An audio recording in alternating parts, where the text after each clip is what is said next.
Hello everyone, I'm Mike Guidry, Curator of Public Art of the University of Houston System. Thank you for joining us for another episode of Art Walks. Today we're going to be looking at three sculptures by Clement Meadmore, Peter Forakis, and Brian Wall, all three artists working under the umbrella of Abstraction. Our first stop is Split Level by Clement Meadmore, created in 1971. It's the most minimal form we're going to look at today, and it's essentially a cube that spirals in space and creates form in space in the process. The essential action of this work is turning, coiling, and uncoiling movement, a rotation that never breaks the integrity of the sculpture. The piece looks simple on first glance, but it's quite complicated, and very complicated to make so perfectly.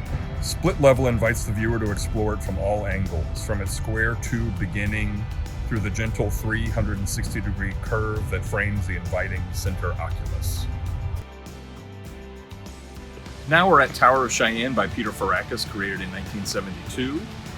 On first look, Tower of Cheyenne looks like a far more complicated sculpture than Split Level, but in actuality, there's a lot of similarities between the two in the way the artists approach the form. Split Level, a cube was used to create that dynamic form, but here Forakis uses a tetrahedron in multi-directional ways to build this tower. The three primary vertical zigzag segments are arranged in an equilateral triangle, which, if viewed from above or below, create an additional zigzag effect. The overall vertical and horizontal components create an almost infinite variety of repetitive internal and external zigzag forms. We're at our final stop on the tour today. Behind me is Ali by Brian Wall, created in 1972. One noticeable difference between all these three sculptures is their surface.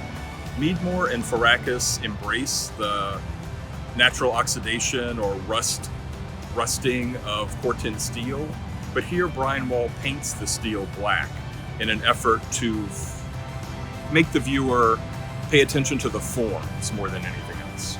Unlike Meadmore and Forakis, who use the raw material to create their forms, here Brian Wall uses ready-made materials such as an I-beam and uses them as they are, but also manipulates them to create this dynamic form that invites the viewer to move in and out of. Thank you for joining us today, and as always, if you'd like to learn more about public art of the University of Houston System, please visit our website or follow us on social media. And join us again next week for another exciting episode of Art Walks with me, Mike Guidry.